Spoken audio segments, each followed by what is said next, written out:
have a lot more depth at running back right now than you did in the spring. Just what have you seen just in these early couple days with the three, I'll call them freshmen, but obviously Trevor's come back for second year. Yeah, I mean, a lot of talent in the room. Those young guys are working hard, trying to get them to learn the system, cut it loose and play fast. But as you mentioned, a lot of old guys with experience who've played well in big games, and there's certainly a lot of young guys with talent. We've got to get caught up to speed and give those guys an opportunity. It's always the adage that the running backs could play early in terms of their career. That's not necessarily a developmental position like an offensive lineman is. Do you see these guys, at least with Byron and Seven in particular, as guys who, if in the event that you had to go that route early on, that they would be capable? Yeah, they certainly have the talent. You know, we've got to give them some experience and reps in camp.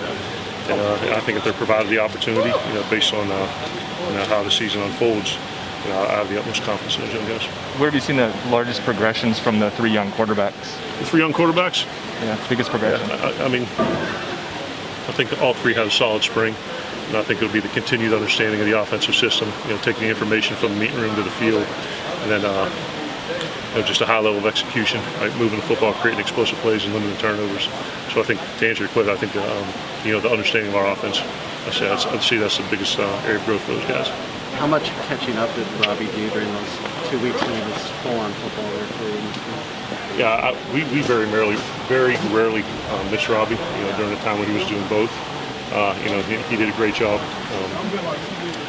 for the time that he missed coming in on his own and making those things up. So that was something where obviously it's difficult to be a two-sport athlete at a school like Oregon and do both successfully. But there was a good schedule set up, and he worked on his own very well.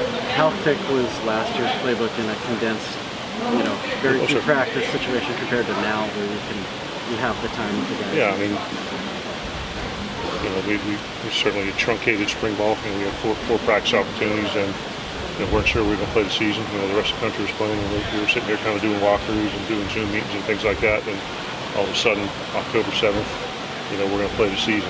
So certainly, we weren't able to do everything from a systematic standpoint last year that this offense has done through the years. But now with a full spring ball, full summer, full fall camp, I think we'll be able to take those positive steps forward with a more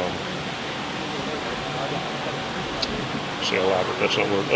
A more comprehensive application of the offense. How big is Anthony just for the younger guys in that quarterback room, knowing he's a veteran guy, been there around the block a little bit? Yeah, he's played a lot of football at a very high level. Guys thrown for almost 6,000 yards and 60 touchdowns, and been in a bunch of different offenses. And he's a super smart kid. He's got a great presence about him. Very mature, and I think he always takes the opportunity to share some of that wisdom with the young guys, and they're also very receptive to his teaching as well.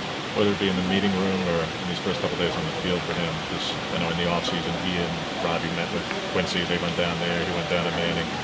What have you seen that he gained from the summer that he had? I think it's a refinement. I don't think it's necessarily anything new, but some quarterback coaches they don't want their guys to work with other guys. I think guys like Quincy and other guys throughout the country. Anytime you have an opportunity to work extra on your craft like you did with Quincy and down at Manning, I think that can only make the quarterbacks better. So I think it was more of a refinement and improvement of his skill than any wholesale changes.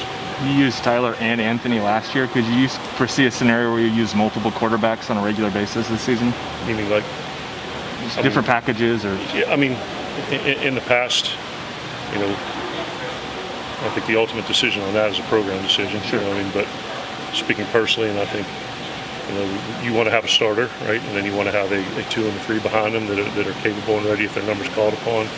In years past at different schools, we've got two QB packages with guys in the game at the same time. But to me, you want a starter. You want to go with that guy, and then have 2, 3, and 4 ready if the number's called upon. Do you want a clear cut 2, 3, and 4 too, or can that fluctuate up and down during the season? Coach fosters an atmosphere of competition here, and I think that makes everybody better. So at a certain point, you're going to have to name a 1, a 2, a 3, and a 4, just for practice and rep purposes. But to the standpoint that that's always going to be static and be the same throughout the whole season, we're always competing, and the guys have opportunities. You don't have to like the spot you're in, but you have to work to change it. With one less scrimmage in the fall, Joe, does that make the first scrimmage that much more almost more important from an evaluation standpoint if you're going to try and draw a demarcation line from Yeah. roles and reps and Relative to overall or just the QBs? the QBs? Yeah, I mean, all those guys are getting a ton of reps every practice, and then certainly, you know, the 2 Saturday opportunities, you know, shine a brighter light on the evaluation process. So, yeah, just like spring, I think those scrimmages will play a big role. Coach, although the some positions like receiver, offensive line, you've got some real up-and-comers. Yeah. Yet because of the seniors who came back, there's a lot of returning veterans too. Does it feel like a more complicated fall, you know, because of the COVID year and the eligibility situation? A lot more. Does it feel like there's a lot more to sort through personnel-wise? There's more to sort through, yes, and I think that's a good thing. When you look across the board, you know, this is only my 2nd year, but Coach Cristobal's obviously recruited at a very high level. So when you have not just depth, but quality depth across the board, you know, it forces everyone to compete, and it allows us to make some difficult decisions. But I would much rather be in a situation where you have to choose between a bunch of good guys where, you know, the opposite, where you're, you know, you have a bunch of good guys at the ones, and then it's a fall off from there. So I think this is the choices we have to make with the significant amount of depth is a good problem.